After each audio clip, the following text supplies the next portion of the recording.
I'm rolling with FD. I am rolling with FD. I'm rolling with FD. I'm rolling with FD, baby. We are rolling with FD. I'm rolling with FD. We got alphas and bros in the house. That's right. Peace out, my brother. Woo! I'm rolling with the F to the D. Learn something new every day when you're rolling with FD. We are rolling with FD, baby. I roll with one person, and that's FD. I'm rolling with FD, baby. You I gotta love love it, it, man. man. Hey, Renee, who you rolling with? Rolling with FD. Amen. Rolling with FD. You don't have to ask. I'm rolling with FD. My man, C. Bless. Who you rolling with? I'm rolling with FD. I'm rolling with FD. That's how you just rolling, right? That's the whole thing, right? You roll with it. I'm rolling with FD. Manny and Jeremy, who you rolling with? We're rolling with FD. We don't want to get our asses kicked. My man, Dan, the card man. I appreciate you, dog. You gotta let the people know who you rolling with. Well, obviously I'm rolling with FD. I'm rolling with FD, baby. Chasing Cardboard is rolling with FD. Rolling with FD.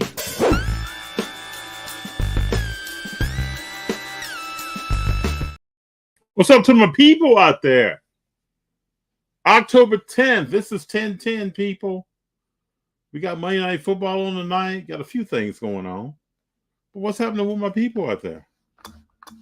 What's new and exciting? What's in the hobby? What's happening? What's in sports? What's happening? Big John, what's going on?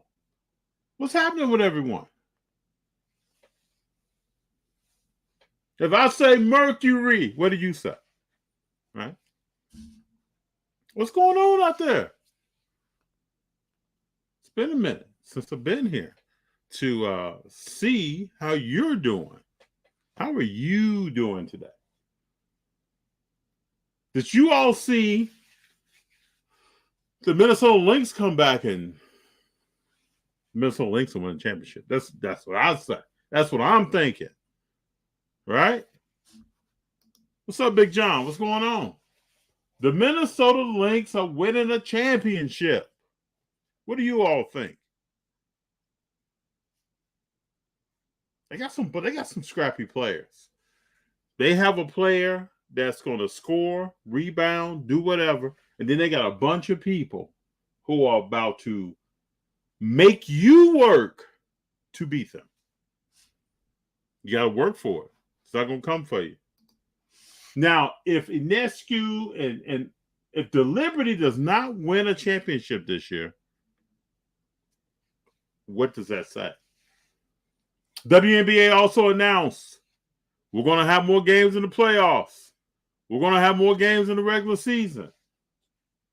We want to make more of this cheddar. You got to make more cheddar. For all y'all that don't know, cheddar is we need to make more money. We got to have more games. There's going to be more TV money. We got to get more of that. All right? Got to make more of it. That's the only way to go. Yeah, the Lynx defense, they'll lock you down. And they're going to make you work. That's what I'm saying. They're going to make you work for whatever you think you came here to do. Did you come here to win a game? We're going to make you work for it. Do you want to rebound the ball? We're going to make you work for it. There's a ball that's about to go out of bounds. I'm going to get there before you. It's good to see. It's good to see in the world of sports, you got a full team doing their thing. Not just relying on one person, but a full team. Did the Yankees win tonight, people? I'm checking this out right now. Did the Yankees win tonight? Yankees won 3-1. Guardians won 5-4.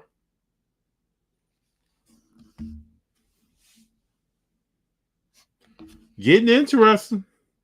Yankees won the series. And they won 3-1, but they won the series 3-1. The Guardians and the Tigers are tied up 2-2.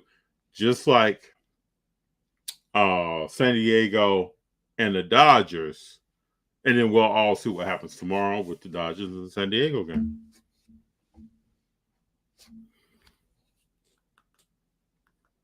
What do you think? You think the Dodgers are going to win or San Diego is going to win? Do you think, because the Mets they've already put their team out to move on. You think the Guardians are going to win or the Tigers are going to win?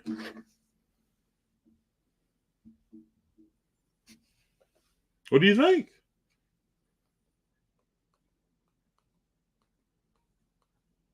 So I have the Tigers winning. Tell me if I'm wrong. I used to live in Detroit. I've never liked the Guardians, so historically the other name for the Cleveland team. Never really cared for them, so I'm gonna go there. Maybe I'm biased. I could be biased. I also think the Dodgers could be biased. Are going to beat the Padres tomorrow. Try to position myself somewhere to watch that game. I think I want to be amongst the people. I want to get out and see what's happening, see what's going on. Big John says Padres and Guardians winning. Oh, man, just like anything else, Big John and I can't agree on anything. What's up with that?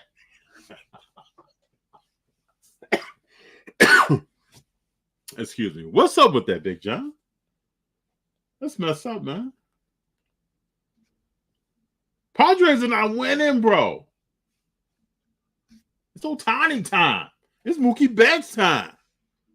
Right? I'm actually turning on the 49ers. I have a remote in my hand, and I'm turning on the 49ers versus the Seattle Seahawks. Because I got to see this. 49ers are winning. I think they're still winning.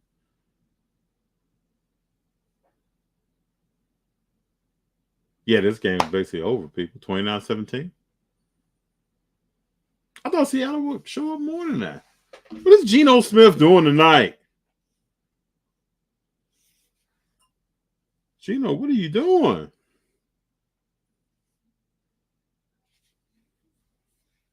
Brock Purdy, 255, 18-28. Pretty decent game. Quarterback rating, 129, 3 touchdowns.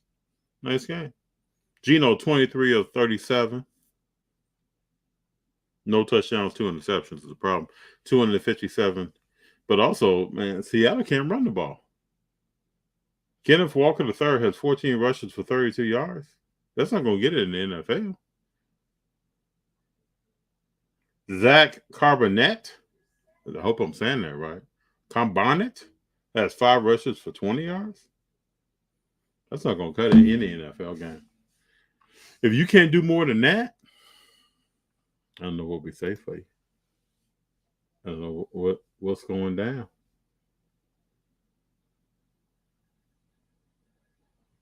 NFL, though. I watch these games. It just doesn't hit the same way. Doesn't hit me. I don't know what it is. But we all know we're in a transitional period where we're all trying to find goats in basketball, football. I don't know. Seems to be some standouts in basketball and baseball, but I don't know what's up with these other 2 sports. We're going to watch and learn together, people.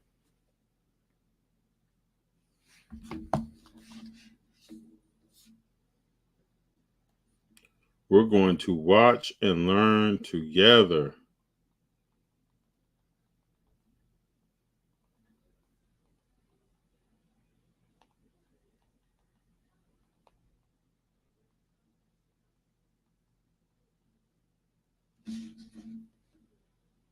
Anybody out there, let me know what you think about some of these new sports trading cards that's been dropping. What are your thoughts? Are you buying? Did you pull anything? Have I watched Sergeant 5? I have not. I almost said that I wasn't going to watch that. And I hate to say this. It's because Jason Tatum is involved. Am I a hater? Big John, am I a hater? Hello, peeps. What's going on?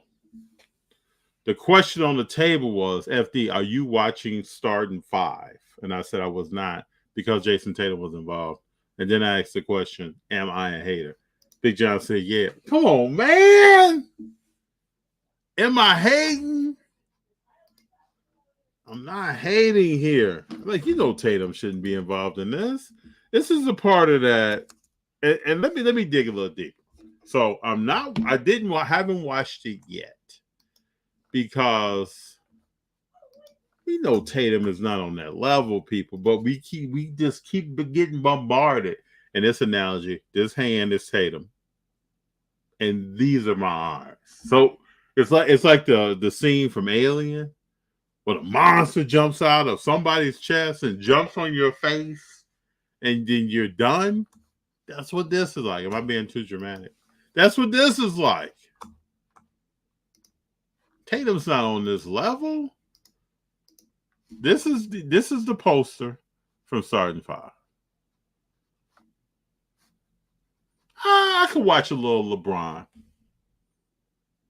I could get a little bit of Anthony Edwards in me. Just a little bit. Just a little bit. I respect Jimmy Butler. Sabonis, you need to show up in the playoffs and start getting all these double-doubles and vanishing in the playoffs. But I could even take that. But Tatum. Now, people are going to say FD. Tatum had a great game to close out the finals last year. Okay. So maybe I need to check this out. Big John, what have you seen in this show where you were like, yeah, I got to see this. I got to check this out. And then I gotta bring our guests in. Peeps, you say Yankees are through to the ALCS. These cars too rich for my blood. We're gonna talk about some cars here. Big John, I agree. Jamal, that's interesting. Jamal, FD on the Ant train. You getting on FD? No, I'm not doing that. But let me bring in our guest here. Hold on, let me get out of this screen. Gotta let this screen go. Let me bring in my big guest here. I've been wanting to talk to him for a while. We were talking about getting together at the beginning of the basketball season to talk basketball, hobby, much more. We have Kelvin Lee here. You're close. Z. How you doing, bro? Hey, how's it going, man? What's going on? Couldn't get my AirPods to work, so I'm just gonna. You're good. There's no stress. No stress. You're good. We're good. We're good. That's right. Have you watched the TV show? A question came up here. Hold on one second. Let me grab something. Go ahead.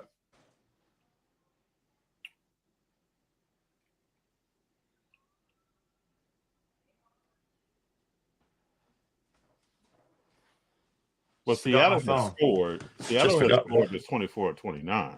But have you watched the TV they just show? Scored? I was trying to just scored. Who threw the touchdown? I don't know if it was a running play or a pass. Damn, I need Geno Smith, so let me look real quick. Well, it looks like a pass to number 16. I do believe. Lockett? Yeah. Yeah, Lockett. Okay. The show, I only watched half an episode. But What'd you think of it? It confirmed some of my suspicions of how some commentators are. Oh, okay. So the clip that I saw was Reggie Miller telling Ant-Man, like when they're playing Dallas, get their asses. And Reggie Miller was so biased against Dallas during the whole series of when I was listening to it that I'm like, damn. So when he was whispering to Ant-Man, it pretty much tells you how he felt about who he wanted to win, even though it was pretty obvious, just listening to the broadcast. Yeah, listen to the broadcast. I could kind of pick that up. Yep. So I mean, but it's good. It's good to get the inside stuff that you don't really hear. So what did you think of Tatum breaking out in tears after being on the cover of a video game? So I didn't even get to that part. I only got about halfway through and I saw the highlight on that. But I heard what you said earlier. You're saying you don't want to watch that show because of Tatum. You don't think he deserves it, right? Is that what it is? Not at all. I actually commented that these are the 5 probably worst in terms of likability players that they could have chosen. There you go. With the exception of Ant-Man, because people like him. He might not, in terms of his talent, but he's somewhat likable. But LeBron, okay, he has his pure fans that like him, but he's probably one of the most hated players in the NBA. Mm-hmm. Yeah, I would agree with that. And then Tatum is just because he's so fake that to me, Tatum is almost like A-Rod. I don't know if he knows how to be real. Yeah, but he forces his fakeness so much that it just looks bad. Yeah, it does. I totally agree. It's almost like a politician that just wants to be liked, but just you either have the likability factor or you don't. You can't really teach that. I agree with that, sir. I agree. How have you been doing, man? What's going on with you? Good. I mean, last time we spoke, it was right before Dallas played Boston, so it wasn't the greatest NBA Finals, but no one expected Dallas to make it. But I didn't think the finals was going to go like that. Well, Game 3, they never foul out a superstar in the NBA Finals, and they fouled out Luka. Mm-hmm. If they won Game 3, who knows what this series is? I mean, Boston was the better team, and then Luka's the best player in this series, but it's just Boston had a really good team. And it was the way Luka fouled out. You're trying to take a charge? Yeah, but it was like 3 straight calls. Like it was like they called a charge against him. Yes. On almost a similar play that on Jaylen Brown, they call a charge on him, but then they call the block on him the other way. So I mean, usually you have to be consistent. But I also think maybe Luka complains to the refs so much that he doesn't get the benefit of the whistles. Well, he complains to the refs a lot. Yeah, that I agree. I wonder why though. Like, is that the way he played ball his whole life? So we actually been tracking. I always comment he complained a lot, and then there was one year beginning of the season he stopped complaining, and then he only shot like 2 less free throws a game. So I'm like, if you think about it, complaining works because it's always worked for LeBron. Yeah, it's always worked for a lot of the players. The ones that shoot the most free throws are the ones that complain the most. So I got to ask you this question: what do you think Klay Thompson is going to do in Dallas? So Klay Thompson will definitely add the spot-up shooting that they desperately need. I mean, they pretty much could double Luka and Kyrie without having to worry about a PJ Washington or a Derrick Jones Jr. spotting up from the corner. Mm-hmm. Klay Thompson, if you give him that wide open look, and you're a Warriors fan, so you should know, if he gets a wide open look, he's pretty tough. It'll be pretty tough. The only thing is, can he still defend and can at a high level on the other side of the court? So can he play back to back still? I still got a question about that. How many games can he start in the season? And another question that people have always been asking is, can he still make big shots? Because he hasn't really been clutch lately. So we'll know. I mean, it's a different role that he'll have. Before he was going off screens and over. Now he's just spotting up, standing in the corner, waiting for one of those guys to penetrate. It's a different role than going through like 5 screens. And Curry finding him because Curry's got 3 guys on him too. So a little different. I think it's going to allow Klay to learn something about Klay and Curry to learn something about himself. These guys haven't played it competitive ball without each other in a long, long time. Yeah. It'll be interesting to see, but we won't know because Luka's been injured before the preseason, but not like the preseason means anything. They're not going to show anything anyways. No. And what is his injury? Was it hamstring? Calf, I think. That's right. Okay. Yeah. We guess that he got kicked by Dwight Powell because Dwight Powell seems to injure every player on that team. Well, he's an awkward player. Yeah. He's a very awkward player. Pete says Klay will average 18. Oh, he averaged 18 last year. Yeah. Yeah. 18's not 22, 23 like he usually does, right? More to the story, but how did he average that? He had spurts where he had games where he scored a lot, and he had some games where he kind of struggled physically. Klay Thompson's a jump shooter. So if you take away his legs, or there's a problem with his lift, then there's a lot. I mean, Dallas I think is projected in 49.5 games, but they were probably the second best team in the NBA after the trade deadline. So after they got PJ, they had they had one of the best records. The only thing I think the reason why the number's so low is they got 2 guys that probably cannot stay healthy for a whole season. That's Kyrie and Klay. Mm-hmm. So if they're not playing together as a team, the over-under is basically set on guys that are typically injured more. So Nate says, I think he'll be better with Dallas. My only question is, what if he's not? If he's not, that means he's over the hill. You reach a certain age and you just don't have it anymore. But if he can't be, there's no better situation for him than Dallas. No, there's a pure shooter I agree. that doesn't really have to take any load on the offense and he doesn't have to run around as much through screens. So, and there's something to be said less for pressure. just believing in yourself and making a move. And going from the second score to the third or fourth option at times, it's a little less pressure for him. It's probably better. I think I mentioned this. I think he'll fit in that Ray Allen role when Miami lost in the finals and they got Ray Allen afterwards. Yep. So Ray Allen helped them with that outside shooting because with Dwayne Wade and LeBron creating, they needed a guy that will clear the lane because no one's going to leave Ray Allen alone on the corner or the wing, and I don't think they'll leave Clay. So it'll help Luka get more driving lanes and Kyrie to get more driving lanes, and it'll probably open up. You think Luka's ready to give up the ball and let that ball come back to him? Yeah, he's always willing to get rid of it. So it's just before there was no one else to to give it to. Literally, if you watch every final, there's only two guys that could dribble the ball. There's only Luka and Kyrie. So what are you gonna do? The way I see it, Luka is the younger LeBron. He's gonna hold that ball. Yeah, he's similar. Yeah, except the much better shooter though. Oh yeah.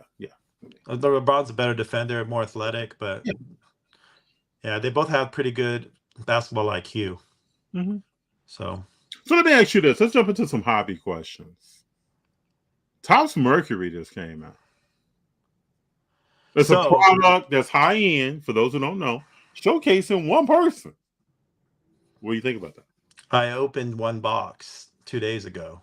Okay. So probably perfect person to ask on this. Mm-hmm. It's oversaturating Wemby autos and Wemby stuff in there. So anytime the product's only one player, like, is it really special to pull an RPA? Because you're going to pull an RPA. Is it really special to pull an autograph? You're going to get a Wemby autograph. So that takes it away. But I think they did that with Kobe with Eminence one year, and it was all Kobe, and it stood the test of time. But they limited that big time. Think about how many cases they made. I'm thinking there's autographs out of 99, 75, 50, 25, 10, 5, 1, and there's like 6 or 7, 8 different poses of each of them. So we're talking about thousands of them, so it makes his RPA special. But I hated the fact that there was exclusive rights to Topps, who doesn't have a license, because it essentially ensured that there's not going to be a great Wemby card. That's right. So the two companies being greedy at each other, I mean, Topps really should have just waited for Panini's license expire to get all these guys, because now they just ruined the card industry for 2 or 3 years. Like, we're not going to get a good CJ Stroud rookie. We're not going to get a good, But this comes right off of Prism Deca came out. People were excited about that. Yeah, but we're not going to get a good RPA I mean, if you're a high-end collector, you're not going to get, even this year for football, let's say we're Bears fans, right? You're still a Bears fan. I'm not truly a Bears fan anymore because they frustrated me too much. But let's say you want a Caleb Williams RPA, you can't get one that's licensed. That's true. So they just kind of ruined football cards and basketball cards for a few years because of this. I mean, I wish Top Spot Panini. And actually, the dumbest idea, I always say this over and over, is why is only one company getting an exclusive license? It was so much better. Cards were way better when there was 3 different companies doing it. Why do you think Upper Deck created Exquisite and all those other products? It's because they have so much competition from the other companies. Mm-hmm. And now when there's no competition, no one's out there innovating. It's like it's in any industry. Yes. But is it all about the dollars, though?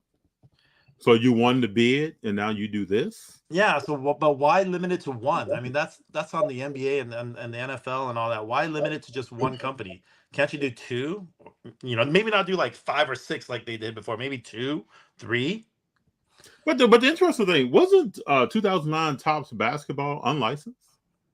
It's with the James. I think the rookies just didn't have the. If you look at the Steph Curry's rookie card, you'll see the Warriors logo on it. He just wasn't wearing a jersey. There you go. So I think they probably just didn't catch him. Or something, yeah.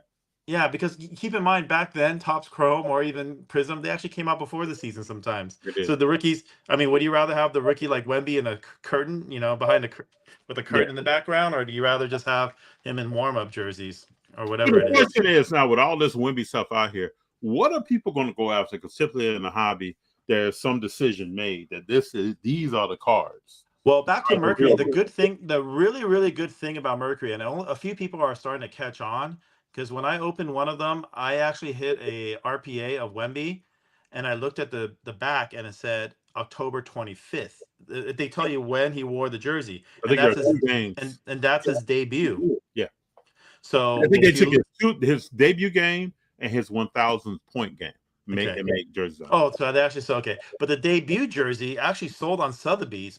Keep in mind, these NBA players, they wear 2 jerseys now, one for the first half, one for the second half. I don't know if this Topps bought the ones from Sotheby or Wemby kept one and gave it to Topps, but it sold for $762,000.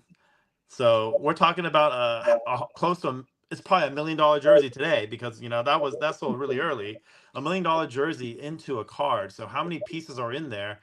And they actually, if they auction that jersey off, it'd probably go for around, $700,000-800,000 or maybe $1 million today. Yeah. So how many pieces of jerseys can you get out of that? Maybe 1,000. So you're actually getting, 1/1000th of $1 million jersey. So that makes the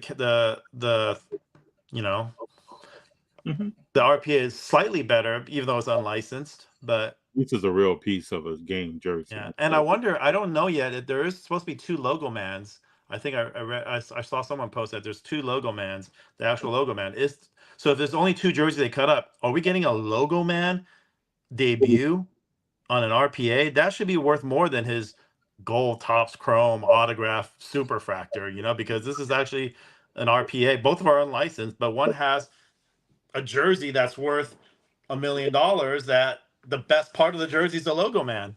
I totally agree. This is what I always think about, though, and I want to get your thoughts on this. We've never seen a player 7'4" high or taller have a long-term career in the NBA, or in 70-something years of the NBA. Why do we think we're going to see it now? Yeah, I mean, I'm trying to think who was the longest. They just listed him at 7'3", though. They changed his height. I thought I saw. At first they were saying 7'5" or something. I think they listed him as 7'3" this year. But yeah, Yao Ming didn't have a long career. Ralph Sampson obviously didn't have a long career. No. So Sean Bradley actually had a long career. He just didn't play much. Yeah, he didn't play a lot. So that's the thing about Wemby. Like, I wish that guy the best. And I know people say, well, Chris Paul is going to help him out a lot. I don't see Chris Paul playing over 40 games this year. Yeah, I mean, he's probably going to play 1 game for every year. He's how old he is, so let's say he's 40 years old. Now he may coach from the bench. You may see him street clothes, pointing and telling him what you should do and be here. But I don't know. There are so many questions in the NBA that it's almost unprecedented. How many questions there are? Is Kevin Garnett going to stay? Kevin Durant. Is he going to stay in Phoenix? I think if they start losing, he's going to want out, because he's always wanted out. Similar to Harden, they've always wanted out once the going gets tough. And how good are the Clippers going to be without Paul George? Right.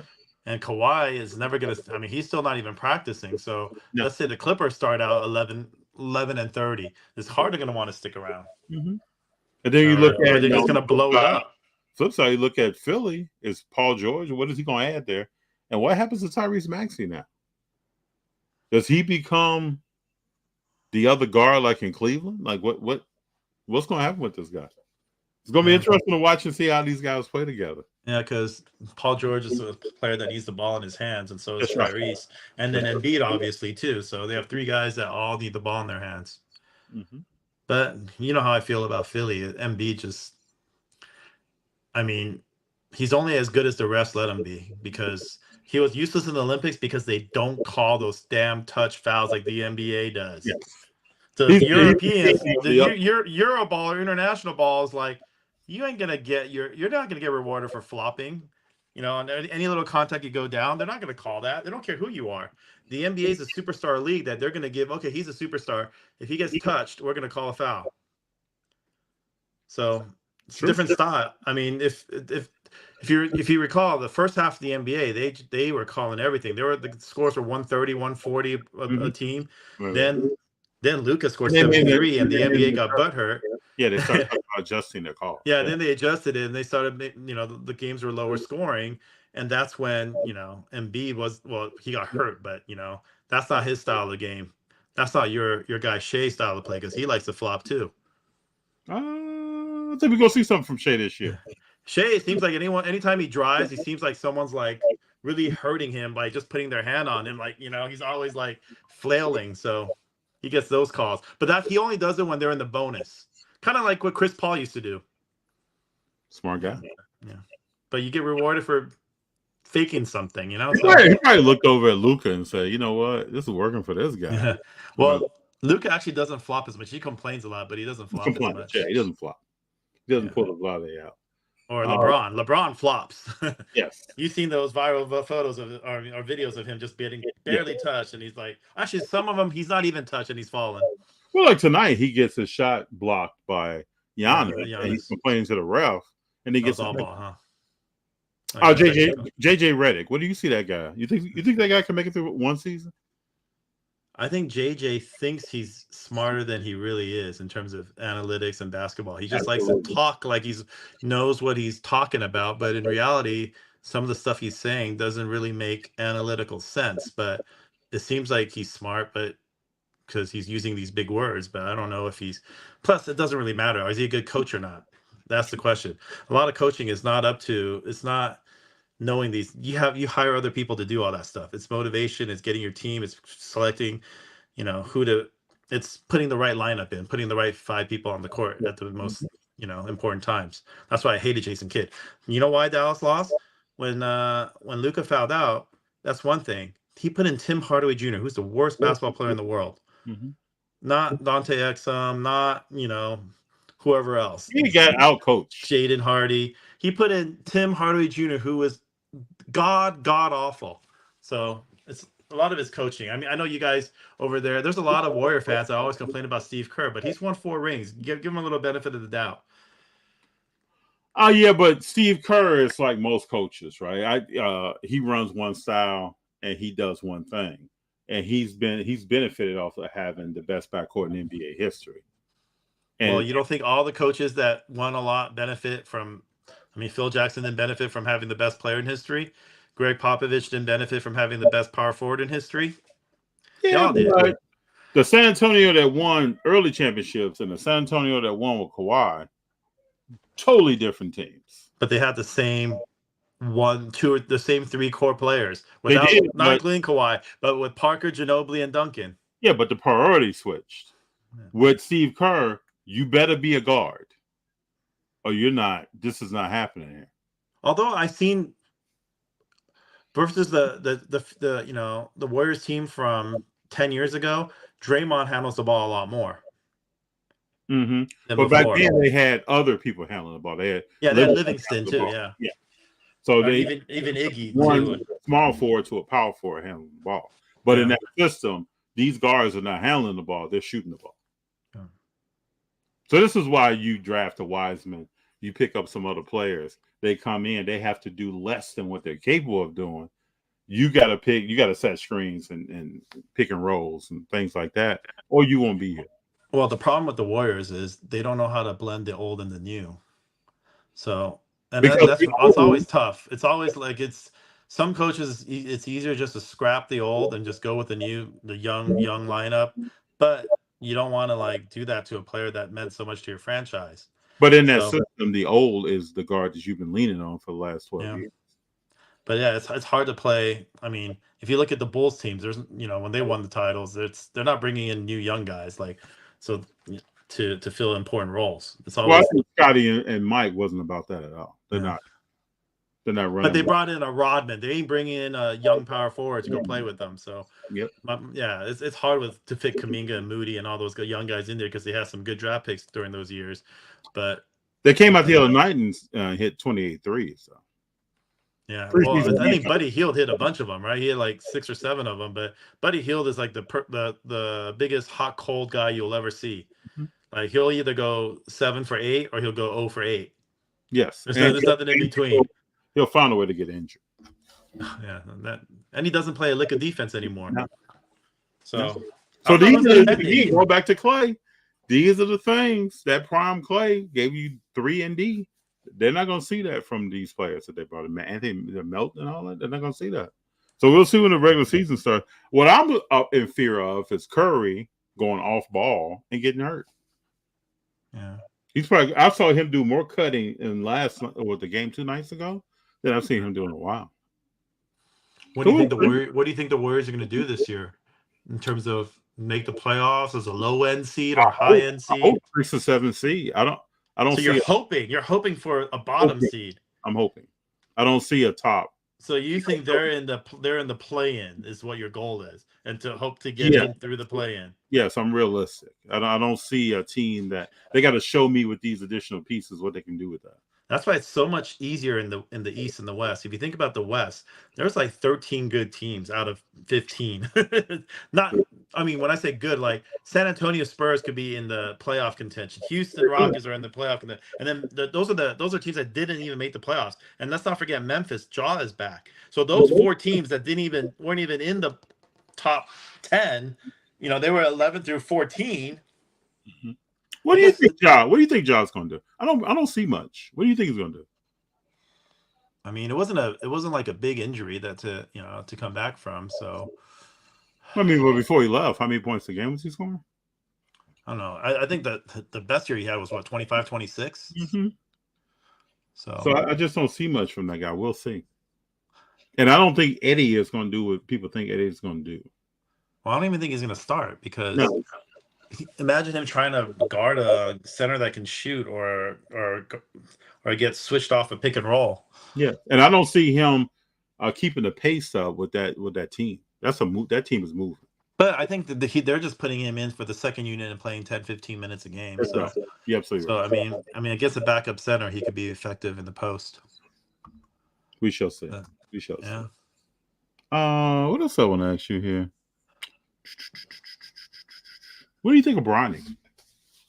I say Bronny plays less than 10 games, plays the rest of the year in the G League.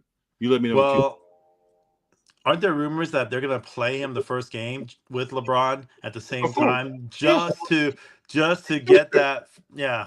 Yeah. It was not similar to when the Griffies did that, but because at that time, Senior was pretty much a platoon player. Yeah. They pretty much put him in the same outfield just to say father son played at the same time, but that's I mean he's not an NBA player right now for sure. Will he be an NBA player in the future? I don't even know. He's not that big. Everybody raises their kids the way they raise their kids. But he's about 6'1", 6'2". He's not like a LeBron size. He didn't get the size from LeBron. A little shorter than himself. But if you had a child that their talent level just wasn't there, would you elevate them if they weren't ready? Well, I think LeBron cares about himself more than he cares about his son's career. He just wants to be able to say he played with his son.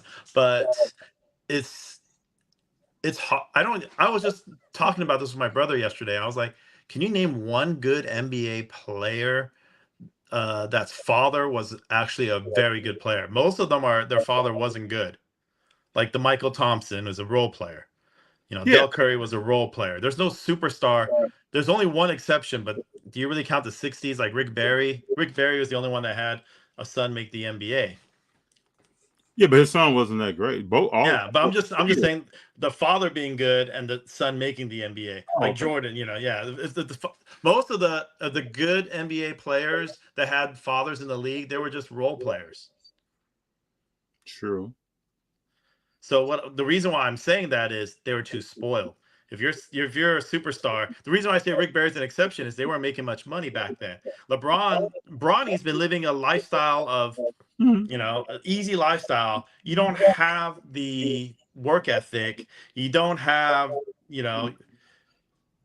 I don't think you're going to. You weren't. It's like the fighter. Like most fighters, they grew up poor, right? Once they got money. Once they got money, they don't have the heart to put in the effort like they did when they were. I just think Bronny doesn't have that talent. No. Just not that. Yeah. Just not that kind of player. And what I'm trying to say is a player. Yeah, sometimes you don't need the talent if you have that hard work and ethic, but you're not going to when you're living in a mansion your whole life. Yeah. I just wish him things start a certain way and then they end a horrible way. You know, I just hope his life beyond basketball can be productive. Hey, he was at Rizzo's. You didn't go that day, huh? He made an appearance at Rizzo's shop. No, I heard he was there. I saw footage. Yeah. No, he was very kind of quiet. He was, it wasn't. Well, I know I have a coworker, former coworker, who bumped into Barney, sat by him on an airplane 3 years ago, and that person described him as extremely quiet, very nice, and just sitting there with his hoodie on and his headphones, I think trying to blend in, but was having conversation. Very nice kid. That's how they described him. So I would think that he would be a quiet guy, just there doing his thing and not over the top. Even his presence on the court, he doesn't come across as over the top at all. It's like he's really trying to not be overwhelmed on the court. Yeah. It's a lot, He's man. got a lot of pressure too on the court. Just because you average 6 points a game at USC, and now you're out here running around with people. It's a little different. Big John says KZ has a little echo. I didn't hear it. Okay. Let me see. Well, if my AirPods worked, I would put them on, but I couldn't get them. I couldn't hear you. I could try it again. I think we got. I think if that doesn't work, I think we just keep rolling. Yeah. We got Scottie Pippen Jr. could turn out to be a beast. I don't think that's happening. I thought the funniest thing was Scottie Pippen Jr. played on the same team as his mom's boyfriend at that time, Malik Beasley, right? And then a second part of that story is Malik Beasley leaves and goes someplace else and actually plays well. Well, with the Lakers, he was not a good player, almost on purpose. Yeah, probably to get out of that situation. Big John says it's good now. Yeah, you seem pretty clear to me right now. So when we look forward at sports card shows, I know you've been to some events recently, and when we look at shows, what changes? How do you think this thing is going to evolve as we go forward? When we talk about the worst thing about sports card show is for some reason these promoters like to have the show on the same weekend all the time. It seems like every time, there's a show in Dallas. We're going to do one in Orlando the same weekend. Or there's a show in Toronto. There's one in Macau also at the same time. It's always like that. It seems like they don't work their calendar because there's only probably very hard to coordinate that. Yeah, and then they're competing against each other too. Yes, but the point being is there's not enough. You're going to take away a lot of other collectors. You are. Yeah. So I'm actually going to the Macau show next month. So it's a different type of show. I mean, if you ever have a chance, you got to get out there because you're seeing cars that you'll never see in the shows here. A lot of the grails in Asia that never gets shown. I mean, they don't like to display their cards on Instagram and have like a there's no content. Contest. Yeah, there's no content being made. Yeah. There's none of that. Yeah. So but the shows, the problem with the local shows we go to, and I've told you this before, is that we see the same dealers and the same cards, and it's like if I go to Brea or if I go to LA, it's the same people and the same cards. Mm-hmm. So you get after a while you get I'm not going to bother going. That's something different. Like Burbank is obviously different when the Burbank show came because you have people from the East Coast and the Midwest that flew out here to go to that show. What are you looking for when you go to the Macau show? Actually, I just want to meet a lot of the Asian collectors that I deal with. So that, and if I just look for different cards that we never see. I don't have anything specific I ever look for, but it's just more around the people that you probably won't get to see here at these shows here because they don't travel out to except maybe at the National. This is their version. I think this is their version of the Asia National. So a lot of people from the Philippines, from Taiwan, from China, from Japan are all going to be at that Macau show. What do you, when you think about Fanatics Fest, how do you see that fitting into the show culture as we go forward? So I went to Fanatics Fest in New York. So what's good is, I've been going to shows since the 90s, and having the actual athlete there looking at cards is a very cool concept. It is. Because when we were collecting as kids, I know you probably know this too, FD. We were probably embarrassed to tell people we collect cards. Yeah, that's what because it was kind of a nerdy thing. Yeah. Right. And if you want to be cool, you ain't gonna be going to high school or college and say, you want to see my card collection. Yeah. But now the good thing about Fanatics is they've made it cool. Yes. That there are athletes that are trying to collect. There are celebrities trying to collect. And it's a cool thing to collect cards now. You're no longer embarrassed and say, hey, I collect cards. Who do you collect? You know, like if you see someone that you know, that's checking an eBay or you hear eBay something, you could talk to them about it.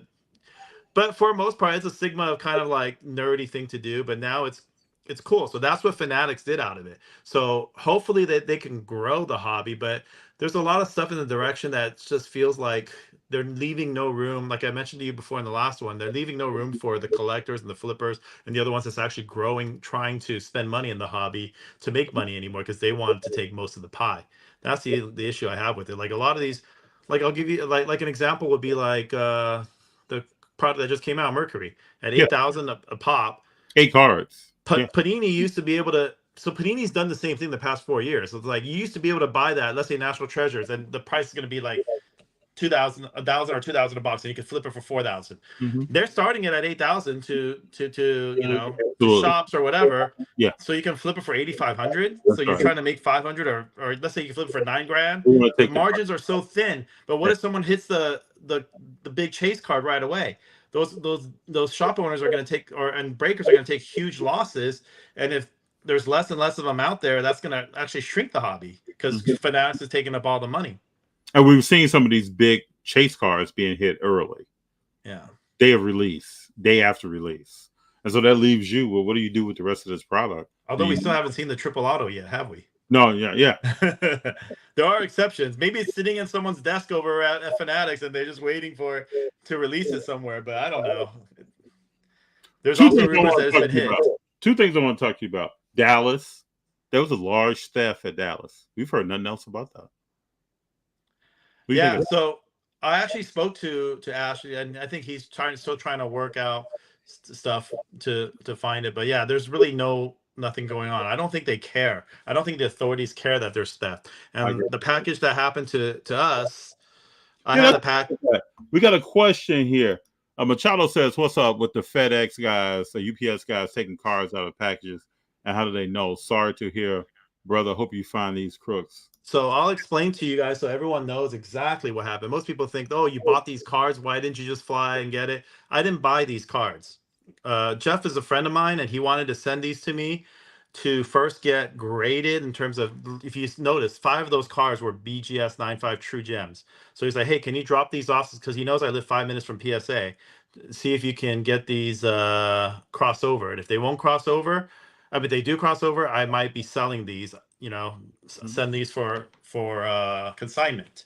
So I said, okay. And then he sent them over to me. And then when I got the package, I waited outside for the package. I knew it was an expensive package. It came at 8:30 at my house, or actually like around 7:30. And once I touched the box, I was like, this box is empty. And I see the tape job and it's retaped. So I'm like, this is obviously a retaping job. So I told the FedEx guy, I think this is for sure that the items aren't in here because it weighed like 2 ounces. Okay. So he said, just open the package and sign for it, and then open to see if there's anything in there. And then you could go file a complaint to their office. So I went to the office. They didn't do anything at first. I went there a second time to file a complaint. And then they gave me their manager finally. And they're like, oh, you shouldn't have signed for it. I was like, I'm not trying to dispute that nothing came in from the sender. The sender and I know each other. So they're saying I shouldn't have signed for it and send it back to the sender. And then, but what's that going to do? Anything. Yeah. It only resolves something if, let's say, someone's trying to scam me and send me an empty package. But obviously that wasn't the case on that. So I found the manager was actually nice. He gave me he gave me his number and I gave him mine. And then someone the next day from Houston called me, and it was FedEx Security. He says we might have a lead. So I don't think anyone's known the story yet. So they said we might have a lead. We saw in the ramp at the Houston FedEx that the box was tampered with, and we saw the box come in at the office, and it wasn't perfect. It was not. It was sealed perfectly. It wasn't retaped. Okay. So we know something happened in that facility. Mm-hmm. So I was like, oh, that's good. At least they know something that happened in that facility. So that's good. So they said, well, we'll let you know tomorrow. We're going to do an investigation. We'll let you know tomorrow. We're going to check the cameras. We'll let you know tomorrow. So I didn't hear back from them, but Jeff, the person who got his stuff stolen, heard back. And what he found out was there was a FedEx employee in there that took the items. They questioned him about it. And, they said, oh, look, we have you on camera and doing this. And then he said, okay, I need to go to the bathroom. He went to the bathroom, dipped out, haven't heard from him since. And now we're trying to get the authorities to subpoena to get his info and to get the camera, but FedEx really isn't cooperating and waiting. They're letting their legal team because they want to make sure, but all their dots are lined up. But what's happening now? It's been a week and the guy's probably out of the country or out of the state, or it's not going to be at home now, sitting waiting for authorities to catch him. So it just shows that FedEx doesn't give a crap. They care about covering their own ass more than finding the cars or bringing the guy to justice. But at least they know who did it. Now, will they ever capture him? I don't know. Interesting story. Yeah. That is. I always think about when things are shipped, especially from eBay. They're in the same kind of container, same kind of box. When things are shipped, what's the likelihood of something like this happening? And it's happened so often. I hear all these stories of people getting their. It seems like FedEx more often, but you've seen it. I also seen U.S. Postal Service and UPS. Oh yeah, So I've had things before. It said it was delivered to me. Talk to the Postmaster General, and no, that thing is someplace else or in the employee's house. So if you're sending high-end cards, make sure you have collectibles insurance. I have collectibles insurance, but I just didn't have enough coverage to cover everything because I wasn't expecting that big of a package. I was doing consignments for a while, but I stopped doing it because these, for the past few months, it just wasn't worth it. So I was just doing this as a to help out a friend, but it's usually no one's sending me 100,000 plus value in cards. Yeah. So I had enough coverage to cover anything below that, but still, it's plus the problem with it's not the valuation of those cards. Those cards are irreplaceable. They're all pop 1s or pop 2s.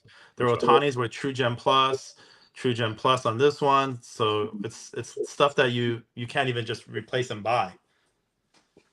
I hate to hear that. Sad. Yeah. But they know who did it, but they just won't. They're taking their time. It seems like, it's like the criminals seems like they can get away with it. So, it's like California, right? You go to the drugstore and everything's locked up because everything.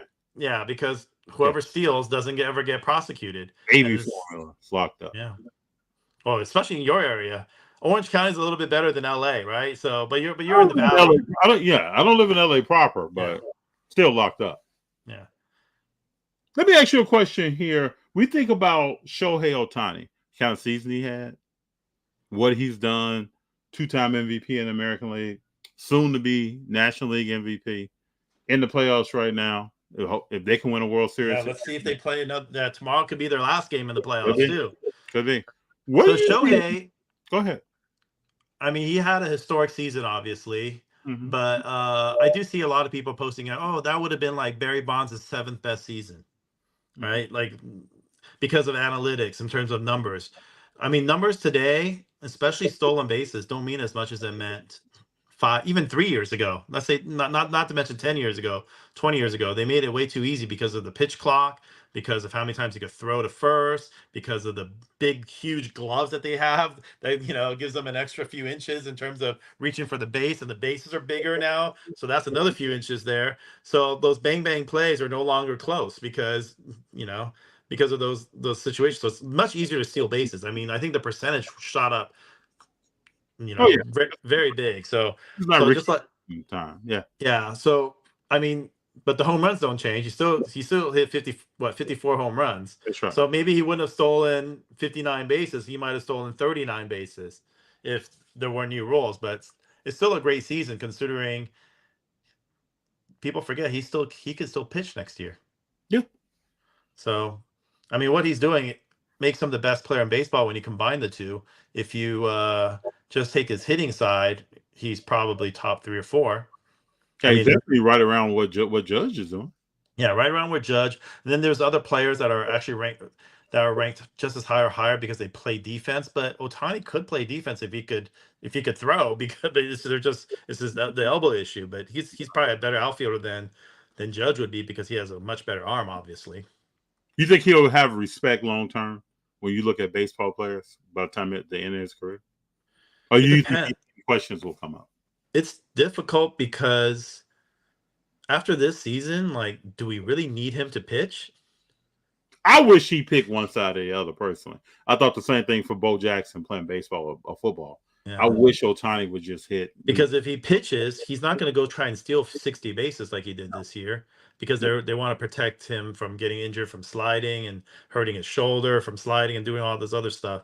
Mm-hmm. But it would also make him more valuable as a everyday player, because then he would play the outfield. But I actually think the best role for him would be just to play offense and have him become a closer and pitch 1 inning every few days. It's not a bad right? idea. And then set him up to be like the stud closer in the playoffs, where you need him, where you need 1 or 2 innings from him. Bam, you got 1 or 2 innings from him. Because it seems like the playoffs, they're just trying to get 2 or 3 innings out of every pitcher, and finish the game that way. So imagine Ohtani coming in like the way Bumgarner did in the playoffs, where he would be a reliever for 4 innings or close or get saves. I remember that. But just I think that would be the better role for him. But I don't know.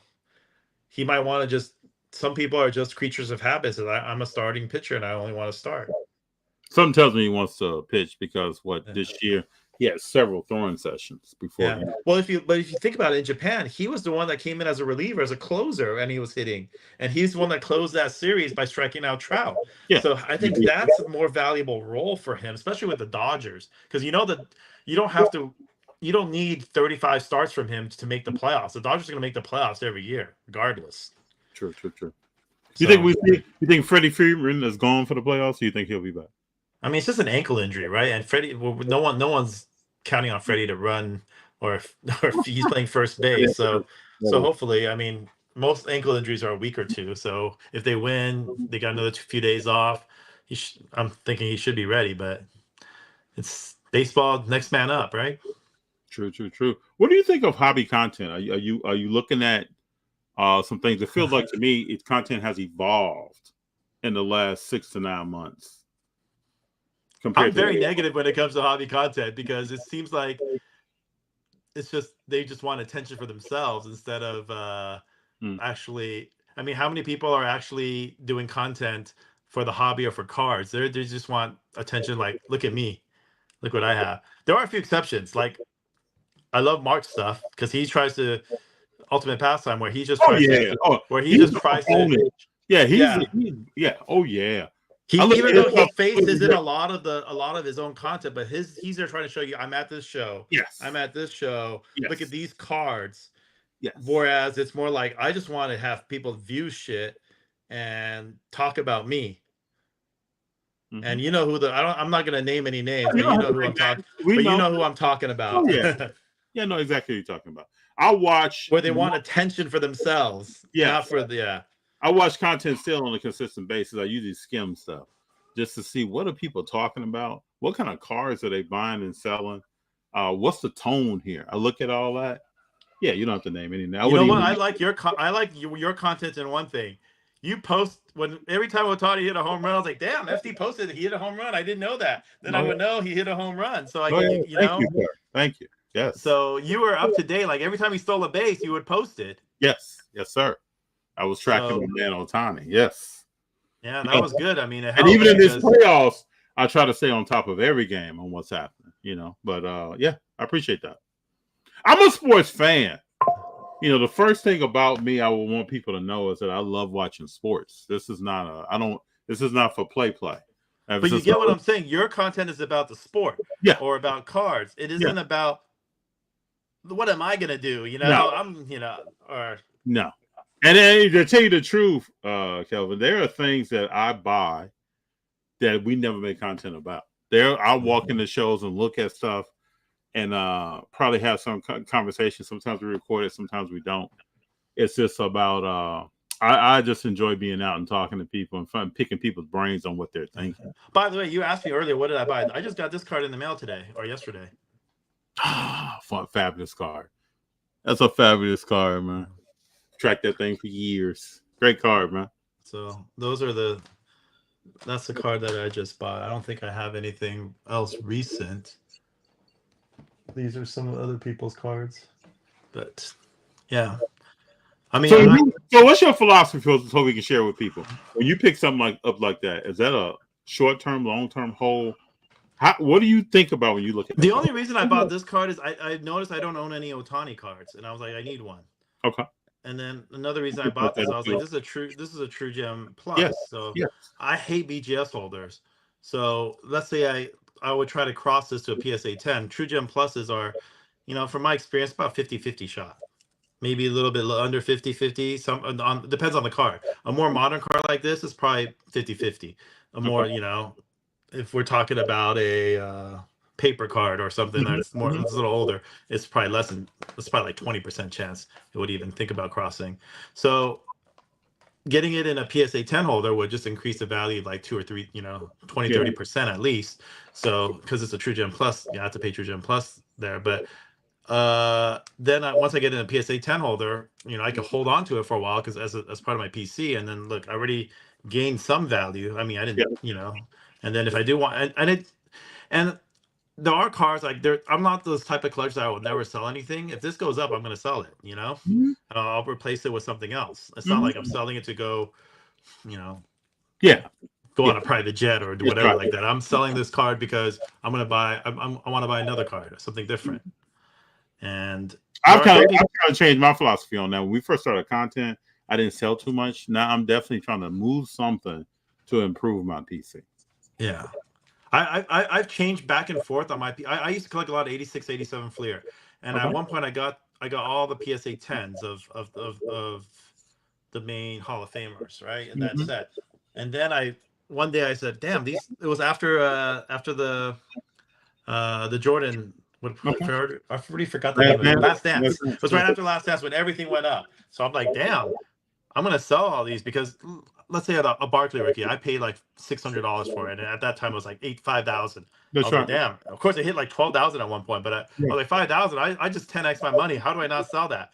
And I just replaced it with the PSA 9, and then still have the card. Yep. Yeah, still have the card, and I actually look for a very nice eye appeal PSA 9, and to me, I'm thinking to myself, this PSA 9 is every bit as good as this PSA 10, but it's just worth less.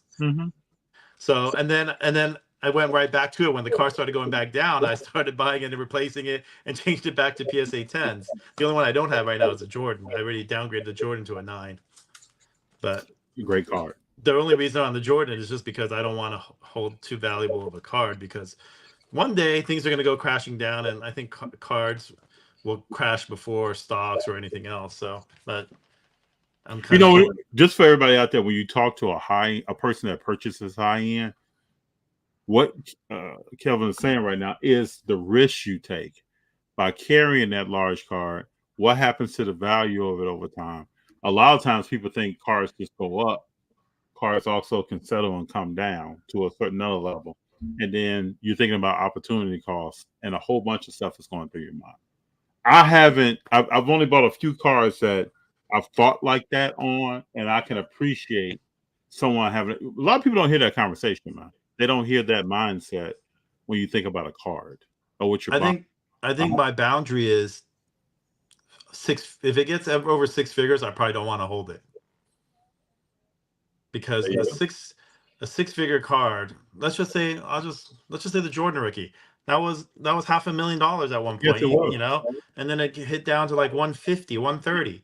Yeah, that's huge losses. Yeah, we're not talking about. This is life-changing difference in money for a lot of people. So it's too hard for me to take that kind of risk. I mean, if a $50,000 card went down and I lost half of it, I'm not going to lose too much sleep over it. But, a $500,000 card going down to $250, you're going to lose some sleep. Yes, you will. I know I would. Yes, you will. We got Machado saying crack and send the PSA. Which card? Or the Ohtani card. No, I wouldn't crack it. I would just do it as a crossover review because it's a True Gem Plus. I rarely ever would crack a 9.5. I would just do it as a crossover because if it doesn't cross, you just sell it as a 9.5 and keep it the way it is. Although 9.5s are starting to get to, especially the min gems, are starting to get to PSA 9 values. There are some cards I'm willing to cross from a BGS 9.5 min gem to a PSA 9 just because I want it in my PC and part of my collection. So very cool. And BGS holders crack so easy. They do. That's the same. So what when you look at some of these young players that are out here in these respective sports, what do you what athletes do you see as prospects? Like that person catches my eye, and we're not giving buying advice. What sport? Basketball, baseball, football, all the major three. Are you talking about catches my eye in terms of watching them play or buying their cards? Buying their cards. They're not a GOAT, but you see something in that person. So here's the thing. I see Shea like that. I see Shea as a person that I think his career is going somewhere. I wouldn't call him a GOAT, but he's not the average player. So here's the thing about these players that aren't going to be a GOAT, right? Mm-hmm. You always hear this. Let's just name a baseball player hypothetically, Ellie De La Cruz. I said that about Ellie De La Cruz. Yes. His card went for 360,000, right? Yeah. His super factor. And then I was like, if he has a good career, he could be like a Hanley Ramirez. Hanley Ramirez's cards are worthless. That's right. Hanley Ramirez used to hit 30 home runs and steal 50 bases. I remember that. Yeah. Well, I'm just giving you one example. He could be a Matt Kemp. Yeah. Right? A Matt Kemp. And how much are Matt Kemp cards worth now? Not that much. It's kind of people like to buy. I actually got to tell myself because I've done it too. I bought a bunch of Will Levis cards that I'm struggling to see why I even did it. I don't even understand why I did it. I'm not even a Titans fan. I don't even know why I bought it. I was just bored. and this is the real part of the hobby that we're talking about. This is the real stuff that people who are purchasing cards go through. I haven't bought in a while. I'm a little bored in my activity. I may want to pick up something. Idle hands are the worst. Yes. So when you're bored, right now, you do stupid things. I haven't bought anything in a little bit here, and I have to. I'm more disciplined now just because of this. But if you think about it, every single quarterback has not panned out. So why is everyone buying these quarterbacks? And Kelvin, there are 2 every 20 years. Yeah. 2 that really pan out. And they're usually the ones, and you know which 2 they are? Whoever the Bears pass on. That's true. So there's going to be Jaden Daniels now because they took Caleb Williams, right? He's playing well. The NFL figures just out like they took Mitch Trubisky Trubisky over Patrick Mahomes. Mm-hmm. So the Bears passed on him. He's probably going to be the one. And think about it, you have guys like Deshaun Watson who were taken off, and now his career is straight down. Let the man get a massage, then he'll play better. Yeah. He's frustrated. Yeah, he needs to get that frustration out of him so he'll play better ball. I'm trying to figure out if the Bears drafted a quarterback in 2000. I'm just curious if they passed on Tom Brady. Just because I said that. Well, I don't even think they had a shot at Tom Brady at 199 or wherever he was at. They had like 6 shots at him, but I'm just saying did they draft a quarterback that year? Yeah. I don't think that was the Brian Urlacher draft. They hit that big, so. Yeah, right. Turn a safety into a linebacker. Yeah. Have you seen his son? Speaking of Urlacher, have you seen his son at Notre Dame? Oh, he plays at Notre Dame. I haven't been watched. I stopped watching football for some time. I did catch the Alabama-Georgia game. That was a hell of a game. That was a game. That was a heck of a game. Urlacher's son can play ball. What position is he playing? Urlacher. Linebacker? He plays the linebacker position. He looks like Urlacher playing. The way he comes up on the ball real quick is just like his dad. Now, this is where it's different. For NFL, there's a lot of great father-son combinations. Yes. The father was a Hall of Famer and the son's a Hall of Famer, or son becomes a really good player. Yes. It's not as often in basketball. Yes.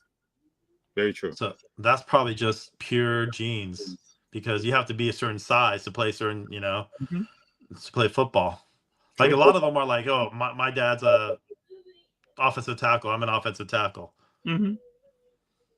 Very true. So Machado Sports says Mahomes 3-peat loading. Do you see that coming? I mean, Mahomes is probably going to be favored to win it because he's always got 3 refs on, at least two or three refs on his side. Every pass interference call goes their way, and I like Mahomes. So when I said I'm no longer a Bears fan, I almost made Kansas City my team because you know who's the biggest Luka fan? Who? It's Patrick Mahomes. He goes I to did all not their know that. games. I've seen them He's together. from Dallas area, so he goes to their games. I've seen him. Yes, he came to the playoff game. All those playoff games I went to, he was almost always there in the front row. Yeah. So Hey, when's that's the last time you went to the Dallas Car Show? Been a while. I haven't been. March, I Okay. think. What'd you think of? What I didn't go in June, and then I didn't go in September because September was just crazy. There's Crammed. Fanatics, Crammed. there's Burbank, there was the National. Yeah, Coach So I missed the last two, but I went in March, and that was actually a great. I don't know about the show, but I had great memories of it because I went to the Denver Dallas Mavericks game, and that was when Kyrie hit that game winner. I was there. Mm-hmm. Was a big shot. Yeah, but the Dallas show is a great show. I mean, I love that show. So Heard nothing but good things about it. it's good. When's the last time you went? I've never been.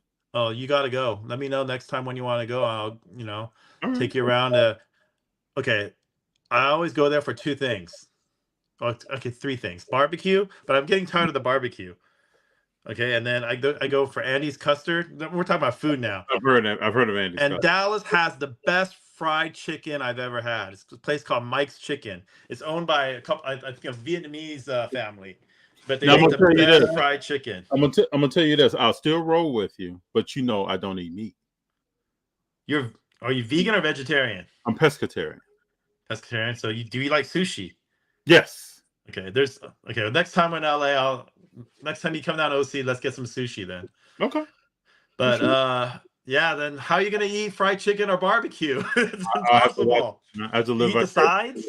Yeah, I had to eat sides. Yeah. Yeah. I'll That's tough then. roll, just so you know, I'll roll anywhere. I'll just adjust what I'm getting, but I like to go season. How long have you done that? Since 2012. Oh, so wow. Yeah. So is it health reasons or just Health reasons. Yeah. Yeah. I wish I could do I've had that. to make changes before I had health issues. I still don't have any health issues now, but I want to make changes because there are health issues in my family. So, I got to be 30 something. That's I got to start changing some things. Yeah, I think diet's very, very important. Are you eating health? Yeah, I guess you can't eat really too bad if you're eating fish every day. No, you got to be eating pasta. If you're eating pasta and bread all the time, then you're not doing yourself any service. Yeah. But if you're actually getting some vegetables in you and some lean protein, then you win. Yeah. So I guess we'll rule that out. But the show is a good show. I mean, the good thing about Dallas is it's very central in America. It is. So It we is. can take a 3-hour flight to get to Dallas. People in Yeah. New York can take a 3-hour flight to get to Yeah. Dallas. People in Chicago take a 3-hour flight to get to Dallas. Yes. So it's easy for everyone. Whereas you don't have to go across, let's say, to New York. Actually, New York's like 5 or 6 hours for us, but still, it's just a shorter And flight. a little tidbit of information that the same architect that set up Dallas set up Chicago. So the 2 times that I've been to Dallas before in life, it was very easy for me to move around because it's just like Chicago. Didn't they have the Dallas Card Show in Chicago now? There was one recently. I think they did a Dallas Card Show in Chicago. But they still called it the Dallas Card Show. I could see that. But yeah, speaking of the Chicago is the best place to have the National. Cleveland sucked this year in terms of location. I can imagine that. I can't really see too much. I can't see the infrastructure of Cleveland holding an event like that. That parking lot was a mess. It took some people like 2 hours to get out of the parking lot. Yeah, I heard that one. Yeah, it was terrible. All that was pretty bad. So I know you're planning to go to the National in Chicago in 2025. Like anytime it's in Chicago, I'll go. I'm a Chicago fan still. Even though I say I hate the Bears, I've been talking so much smack about Caleb Williams sucking, but I do that kind of half-heartedly hoping that he's going to turn out. But you never know. I don't know. He can definitely throw the rock. I just don't know what else we can do after that. What do you think was happening with Herbert? Harbaugh came in, took that offense to a running offense. Herbert's thrown on it a few times again. Herbert, to me, is just not a winner. You give him the ball, down 7, down 3, it's a 3-and-out or 4-and-out for him. Whereas, let's say you give the ball to Mahomes, down 3 or down 7, whatever they need. They need a touchdown, he'll get you the touchdown. They And I need a thought- field goal. I've said Burrow's going to have a better career than Herbert, and I've said Herbert's going to have a better career than Burrow. I don't know. I really don't know. It's tough. I mean, the good thing about him being with Jim Harbaugh is he doesn't have to be a hero. He can just be a game manager because Jim Harbaugh will create in time a very good defense and a good running game.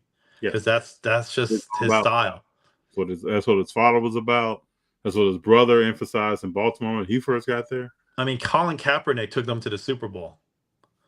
So, and who, I don't know. Actually, that's the only time he was good in the NFL. I was trying to think, is there any other time he coached in the NFL? No, I think that was it. His brother had Joe Flacco lead him to a Super Bowl, right? So, I mean, look at what Joe Flacco's doing now. Hey, did you ever believe that Anthony Richardson was the real deal? I know Rizzo was huge on Anthony Richardson. Here's the thing about Anthony Richardson. His style, they can't stay healthy. Those running quarterbacks that he likes contact. And every time he's been injured, there's 2 straight seasons he's been injured taking a hit. Yeah, it's not going to work. So, and he's the type that wants to take a hit, it seems like. He doesn't want to slide. The good thing about Caleb is it looks like he's trying to slide every time now. Oh, he's not trying to get hit at all. He doesn't want any contact. I kind of worry about Jaden Daniels, but I haven't seen him get hit too hard yet. No, not yet. It'll catch up with him, though, if he keeps running the ball. Yeah, these running quarterbacks, they don't really have RG3. long. It's just like you're saying about Wemby's shelf life. How many running quarterbacks have lasted more than 5 years? Don't work. Michael Vick pulled back on it. He used to run a lot, then he started pulling back on that. Yeah, and the problem with Michael Vick, he had a great arm, but he just had no accuracy. Well, then when his documentary came out, he said, I never studied the game. So he didn't want to film or do it. He just went out and played football. That's what I think. I think a lot of people have been talking about quarterback play being worse and worse now the past few years in terms of passing, not necessarily quarterback play, but passing, right? But it seems like to me, a lot of these players, I noticed it when I was watching, just watching pregame. They're all there on their phones, on social media. You can see them when they're in the locker room. They're not like studying the other teams, like playbook just for last second, or start looking at plays. Like, I don't think Tom Brady or Peyton Manning were doing that. They were probably focused and trying to get their game day stuff on. Students of the game. Machado says Daniels Rookie of the Year.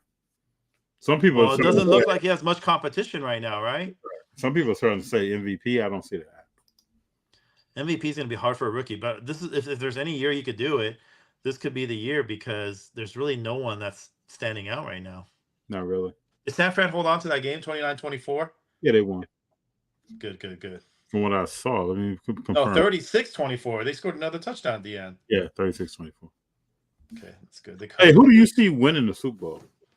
And who do you see winning the NBA championship?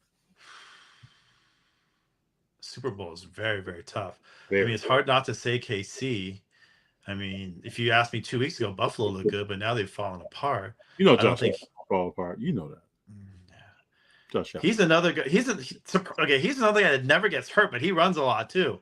But maybe because he's pretty big. He's a big boy. Yeah. Big guy. He's not your I don't know what Richardson is, but I would guess Richardson's probably like 30-40 pounds lighter than Josh Allen. Yeah. So it's kind of like, okay, so the AFC, it's going to be Kansas City.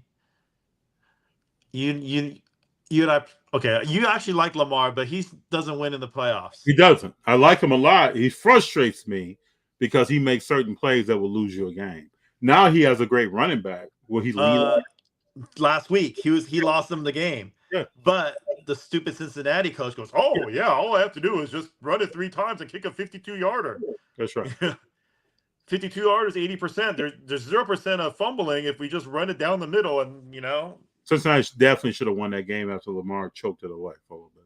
Yeah, so that was on Cincinnati, but Lamar tried to give it away. He just didn't. The kicker gave it right back. He did. So, yeah, I can't think of any team that could compete with them. We thought maybe the Jets defense, but Aaron Rodgers hasn't really done. I still don't think Aaron Rodgers is going to make it through the season. Who else is in the AFC right now? Cincinnati's 1-4. They can't make the playoffs with that start. So I'm trying to look at the NFL standings right now, but I can't think of anyone else in the AFC. They they almost got a free ride there. I think Sam Frank can turn it around once they get their, if McCaffrey ever comes back. Yeah. Do you think? I don't know if McCaffrey's coming back. Do you see the Packers going far with Love? That's the only team I can think of that has a shot. I know Minnesota's not for real. No. Tampa Bay's not for real. Mm-mm. There's no one good right now. No. All the teams that came out Who of knows? Who knows? Maybe Jaden Daniels could lead the Commanders to the NFC Championship. The Lions, I think the Lions have the potential. They just have to get it together. They have a good offense. They have good defensive players. I don't know if they necessarily have a good defense right now, but they have, pretty good defensive players. Mm-hmm. The Cowboys, Dak is worse than even Lamar Jackson when it comes to the playoffs. Yeah, really up and down. But yeah, back to what you're talking about, these quarterbacks though. No one's a student of the game like they were. No. Because they're making too much money. Mm-hmm. And when you make that much money, you're thinking about other things in life. And I think there's only a few, like you said, once in a 10 or 20 years, that they have such competitive nature that they can, even if you pay him $400 million like Patrick Mahomes, he just wants to win so bad. You think about Tom Brady, Rodgers, Brady, Peyton Manning. Then after that, you're going back into Brett Favre. It's been 3 quarterbacks in the last 30 years, 25 years, just 3 that are on that level. Well, as Bears fans, we never thought very highly of Brett Favre, but he was a great quarterback. But he was one of those. He's one of those gunslingers that would almost make so many. He made so many bones. He won 1 Super Bowl, only 1. He should have won more. And even in that game, he wasn't Super Bowl MVP. It was Desmond Howard. Desmond Howard. Yeah. And that was a close game. I don't know if it happens to you when we get older. I remember who won everything in the 90s, in the 80s, and early 2000s. You asked me who won the Super Bowl last year, I had to think twice. Yeah, because for me, there's a split in my mind. The game is different now. Yeah. So when I think about Mahomes' era, he's doing his thing, and I give him his props. But the game is you can't touch that guy. And there were quarterbacks back in the day that probably could have been great or good players, but they got hurt and destroyed because they got clothesline. Well, yeah, they did. You're right. I've seen the hits before. You can't just get up. I was watching a Jack Lambert highlight tape of the Oakland Raiders a couple of weeks ago. He couldn't even play in the game today. Yeah. Ronnie Lott couldn't play today. Singletary. I remember Singletary clothesline. I forgot who it was. It was someone on Dallas. Danny White or Danny White. They just completely clotheslined him. Yeah. So yeah, it's just like NBA now. Everything, you remember how hard the fouls were back then. Oh yeah. The fouls that they did, you were suspended for the season. Yeah. Think about Bill Laimbeer. Those players, they're not doing that now. If Bill Laimbeer played today, he'll be suspended probably in game 1, and then when he comes back, he'll get suspended again. And then they'll be like, okay, you get 30 games for this one now. So it's a different game. I mean, it's more enjoyable because there's more scoring, because everyone's attention span is shortened. That's what happens when you have the internet and social media. You know, that your attention span, you need quick gratification, scoring. That's something, or else you're going to lose focus. Yes. So, I mean, it's hard enough. Have you seen have you seen kids trying to watch movies these days? They can't stay off their phone. They can't do it. I'm asking you 12 questions. I mean, I'm sitting here. I don't know who's going to win the Super Bowl, who's going to win the NBA championship. I just hope the lazy answer is, it's going to be Kansas City. Yeah, that's what everyone. I just hope defense is going to be involved. I think when you the other day, I was sitting here watching OKC second unit play Houston Rockets. That was not a good game to watch. There was not a shred of defense being played. People were just trying to shoot threes and dunk. That's probably a half of the NBA, and then you got some strategy trying to go on out here. So we never know. I just hope Steph can get a 5th ring before he retires. Well, as a 7th seed, it's going to be pretty difficult if that's what your goals are. Well, I'm thinking more of next year. I feel like this is a year to sort some stuff out. Next year he's going to be like 38, though. Yeah, but you know how that goes. So if you on the NBA side, I could narrow that down to like 5 teams. Who you got? So obviously Boston still, because they brought everyone back, but I do think they're going to have a tougher time this year because they were pretty lucky. They're lucky in terms of health last year. Yep. Like Porzingis missed a few games in the started missing in the playoffs, but he was healthy most of the season. And the and almost Jalen- everyone that played had major injuries though. Yeah, like Derek White, Drew Holiday is getting up there in age. So if he doesn't stay healthy, he's the heart and soul of that team. Mm-hmm. As much as people like all these Tatum fans that always say, "Oh, Tatum's bad," Drew don't- Holiday, I think they're more likely to win without Tatum than they are without Drew or Derek White. Those guys. I mean, I'm not saying. I mean, who was it that quoted? It was Richard Hamilton that said something like, "You replace Jason Tatum with Donovan Mitchell, the Celtics still win the title." I agree with that, and I'm not. So you replace them with a semi good all-star type player, and top 10 to 15 player, they'll still win it. It's not like you replace Nikola Jokic with Embiid, they ain't gonna win. No, when they won the title, not at all. So the 5 teams are obviously the Celtics. I would put the Knicks over Philly. I just don't believe in Philly. So those are only 2. I'm only giving the East 2 because the East is weak. Yeah, I agree. And then the West is going to be Denver, OKC, and Dallas. Oh, I believe. Okay, I'm right with you. You threw OKC in there. I'm right with you. Well, OKC has the most talent, and the only reason why I put OKC in there is they have them and Dallas have the most to grow in terms of improvement. Yes, because their players are young. Mm-hmm. So Chet can get better. Mm-hmm. Jalen Williams can get better. Shea, I think, is at his peak. He's not getting better. But if he stays at the same level, and then I think he can get better at shooting that 3.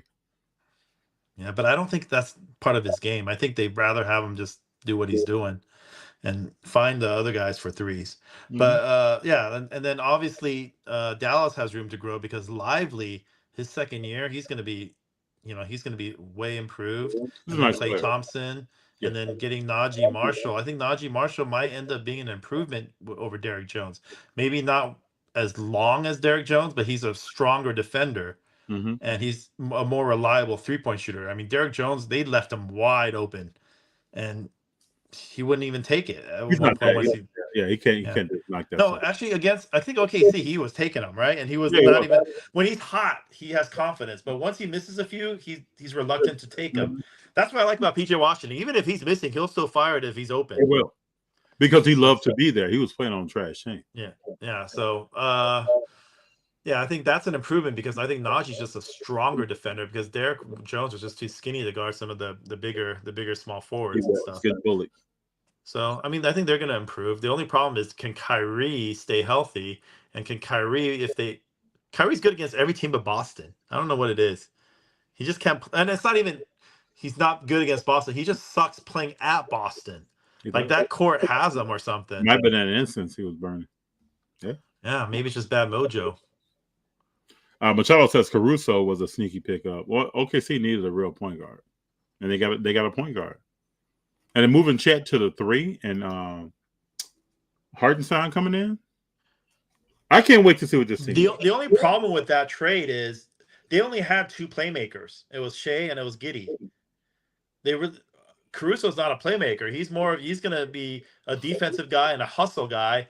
Mm-hmm. But in terms of offense, I mean, he'll take an open shot, but he's not going to create shots for anyone else. So who's going to be that? I guess they're going to be Jalen Williams going to be the 3rd guy. Obviously, Jalen Williams was the 2nd creator besides Giddey with them. But it's just you need that point guard. So I don't know. I think he's got more intangibles than him, but Giddey was just ineffective because he lost all his confidence shooting it in the playoffs. It wasn't like he was that bad in the regular season. No. He shot like 35, 36%. He wasn't awful, but he was scared to shoot. It was bad business. They're just and that's going to be some disconnect. Like they won some key games. The whole team is doing the interview. Giddey's nowhere around. Giddey's in the locker room. Just a disconnect. You could tell there was something there, just not working right. Well, also, I think that's pretty common when the non-American players, the Americans bond with each other. and he's from Australia. But well, Shea, even though he's Canadian, he's pretty much American. He went to Kentucky. I see Luca with his boys. Luca's with his people. But he's the superstar. It's a little different when you're a role player, though. Yeah. We got Machado saying Steph Curry and Buddy Hield going to be a nightmare. Let's hope Buddy Hield stays healthy. I hope Steph can stay healthy. But Buddy Hield, I remember, had one good playoff game, and then he was unplayable for the rest of the playoff games. I think it was one game he made 5 threes, and then he was unplayable. Yeah. Blasphemous. It's funny. That's funny. Was he bad? I didn't watch the first series. Was he bad against the? He was bad. He was bad. Wait, who did they play again? It wasn't the Lakers, obviously. It was the Kings. It was the Kings. No, it wasn't the Kings. No, it was the Kings, huh? I think it was. I think it was the Kings. That's another team. You have DeRozan there now. And him and Fox are very similar players. I mean, it was 4-0. We even forgot who they played in the first round because it was 4-0. It wasn't even a real series. Hold on, let me. No, it was the Pelicans. Yeah, because Zion got hurt. Yep. Yeah. Oh, so that's why no one even cared. No one even watched that series. Brandon Ingram got hurt too, didn't he? It was like the whole team was hurt. Yeah, he got hurt / quit, something like that. You're not a fan of Ingram? He just loafs on the court at times. He looks like he doesn't want to be there with his body language. And then his eyes look like he's stoned all the time, like he's smoking weed all the time. Yes. He looks like he's something's going on. He's thinking about something. He's really just mentally not there. That's what it appears to be. So I don't know. I like Ingram. I thought he had a lot of potential when he left the Lakers to do a lot. Just his mannerism reminds me of Lamar Odom. Yes, and look at Odom. They're on the same size. Odom's lefty, but yeah. Mid-range. There are some games that Odom just wasn't there. He's spaced out. Yes. Got a lot going on. Yeah. So, yeah. The Pelicans, are they going to get better? I don't know. I don't think so. I think DeJounte Murray will make them a little bit better, but I don't see Zion playing 82 games. Who did they give up for him? That I can't remember. I don't even know. Let me see. I can't remember. DeJounte Murray. Yeah. Who did they lose? Because CJ is still there. Main people are still there. I don't know. DeJounte Murray. Who did he get traded for? No one there knows. No one in your chat knows, huh? Dyson Daniels, just a bunch of garbage. Cody Zeller, Larry Nance Jr. Yeah, I think Atlanta just wanted to move him. But essentially, they got up for two. They got up for filler and 2 first-round picks. Yeah, they just wanted to move him. He wasn't working with Trae Young. I don't see any guard working with Trae Young. Another ball-dominant guard. But he's got so many other flaws besides just ball dominance. He does. He's but he doesn't see him. He acts like he doesn't see that. Like he doesn't know anything about that. Yeah. He doesn't know what people are talking about. DeJounte Murray, he hasn't been a winner either, so we'll see how that goes. I mean, he does. He actually all these new teams, though, when it comes down to the end of the game, is DeJounte Murray, CJ McCullough, or is it going to be Zion or Ingram? Who's taking that shot? They got to figure it out. Zion's another guy. I mean, he's got so much talent, but I don't think he has that passion for the game either. No, he's making he's making a boatload of money to go do something else. But the interesting thing, I read an article last week that he's working on the mid range.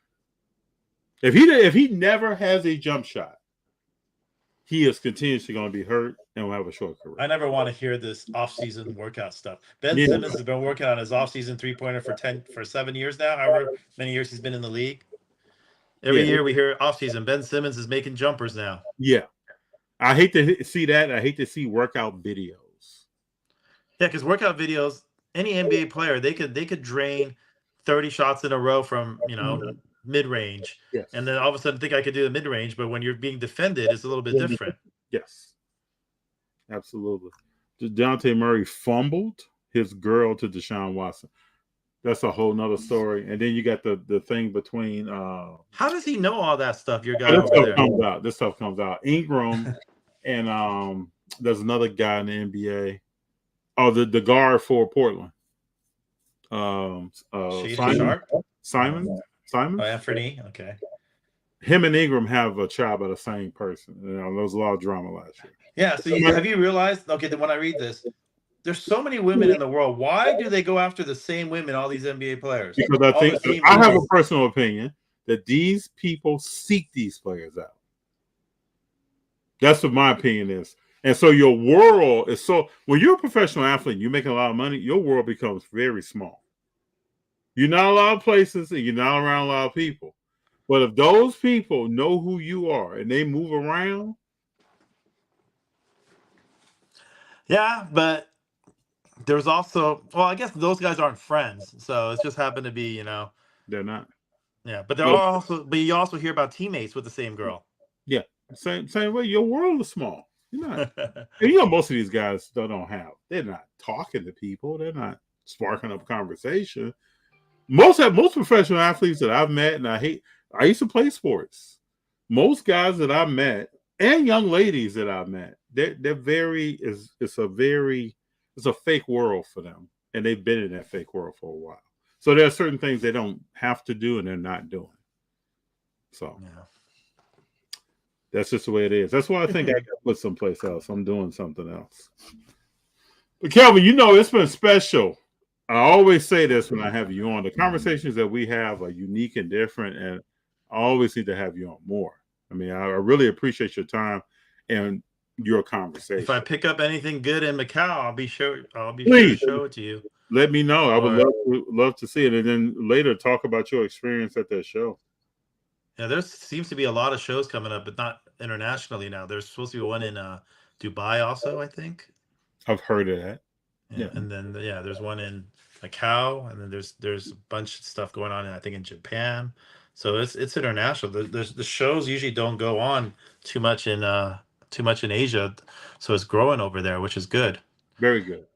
The difference is, they have great cards, but it's like when an American goes to Asia, they have a different culture of how they sell cars or deal with you. It's like, I would imagine. It's like you have to make a relationship with them first before you can sell a car. It's like how much.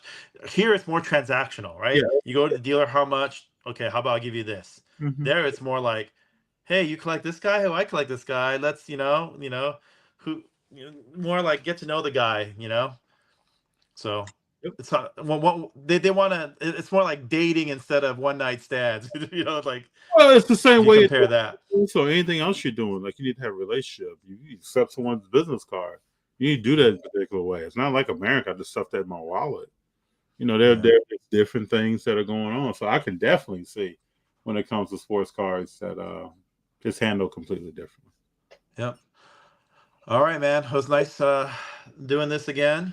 Brother, I appreciate you, man. Hopefully, do I want the Bears to keep winning, though? I don't know. They have an easy game this weekend. Who they play? Jaguars in London. Oh, they should win. I mean, Trevor Lawrence hasn't won a game in how long? He just won last week. He was 0-8. I forgot they won that one. They were trailing that game. He was 0-8 before that, though. I still think he's suspect as a quarterback. But we'll see.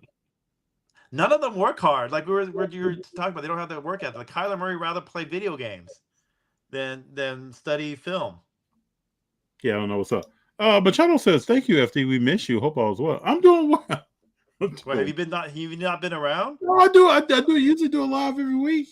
I kind of pull back on Sundays. I don't do Sundays anymore, but I still do a live every week. I'm on Instagram. I'm good.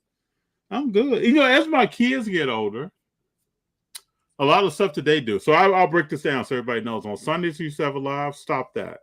I used to do my lives like we're talking right now on Mondays, but Junior now is doing Brazilian Jiu-Jitsu. So he has a Brazilian Jiu-Jitsu class on Mondays and Wednesdays. So my lives typically move to Tuesdays, but accommodating for the guests, I'm always accommodating for the guests. We do stuff on different days. So today we're here on Thursday. So that's pretty much my schedule now. What do you think of that fight, though? That fight this weekend was crazy. Yeah, it was crazy. Pereira he put some damage at the end. I felt bad for I forgot his name already. How can I forget? Khalil or Roundtree, right? Mm-hmm. Khalil Roundtree. But I'm just saying, I felt he was winning the fight too until that end of the third round, and he just wasn't the same. It looked like he had his soul snatched from all those jabs and punches. But it was crazy. I was like, damn, the ref can't even really stop it because he's still fighting back. Yeah. But you knew he was done. Everyone knew he was done, but you can't really stop it. That's true. Very true.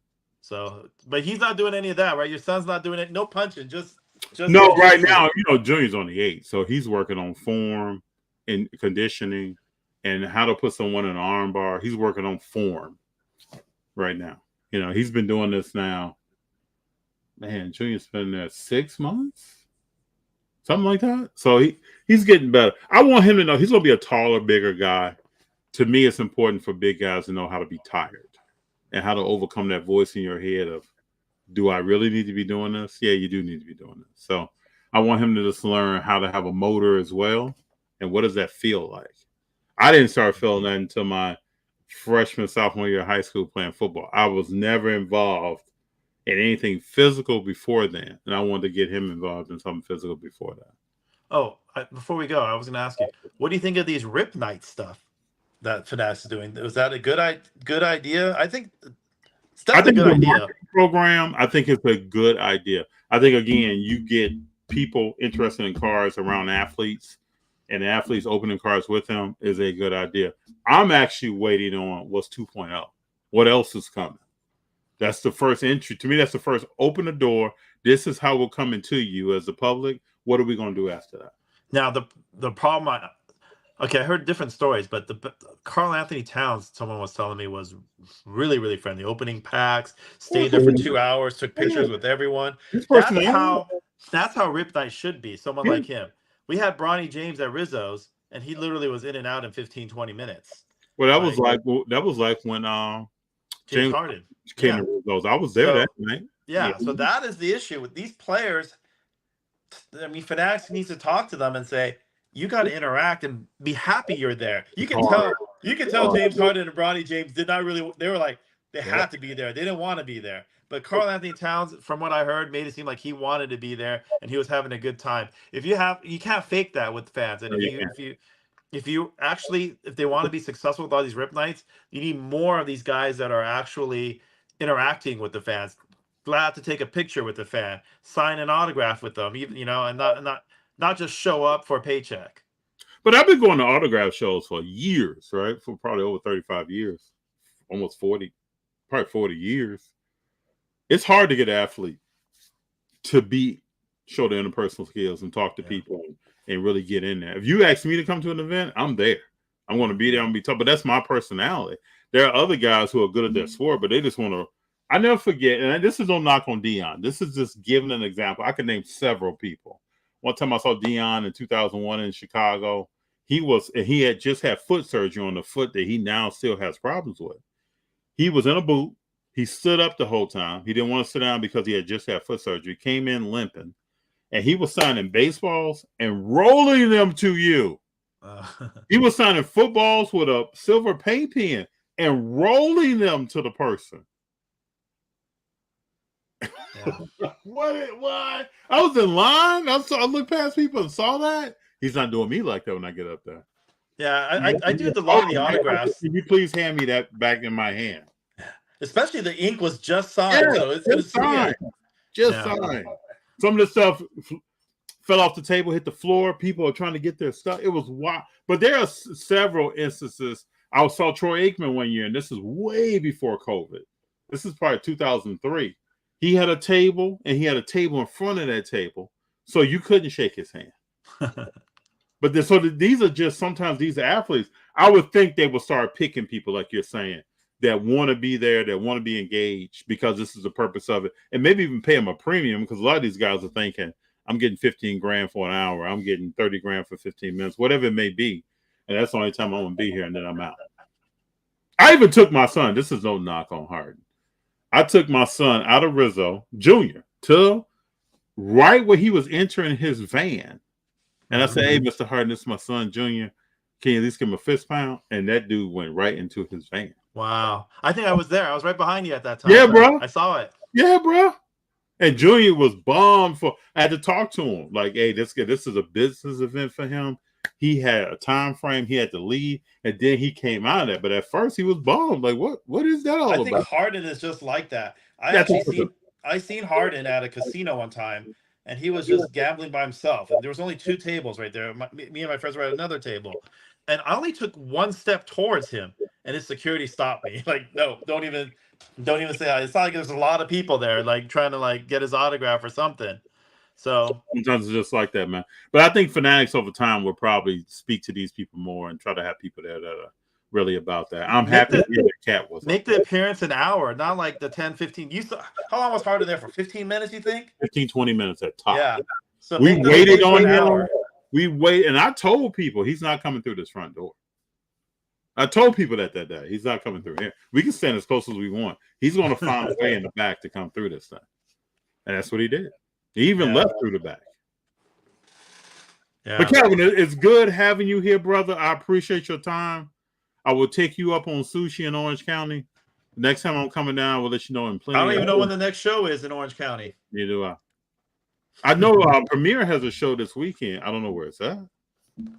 It's either Brea or that new location that they had. Well, let me look up right quick. I heard that. What day is it here? October 12th. It's going to be in Garden Grove. Garden Grove. Okay, that's even closer. Garden Grove. Cool. All tables. I think. I haven't been to Premiere in a bit because, like I said, those are like literally the same dealers every time. Mm-hmm. Same cards. You see the same cards. Every now and then you'll see something different. I've been buying most of the stuff that I bought offline. Yeah, eBay or those auction houses are really good. Well, yeah, building like a network and talking to people too. Yeah. You get certain cards offered. But sir, I appreciate you, man. That's no problem. A bomb next time. Card that you picked up there. Hopefully, we'll find those FedEx I hope FedEx guy.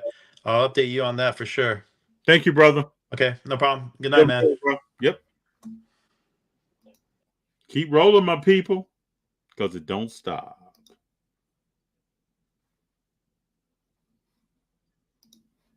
Do do do do do do do do do do do.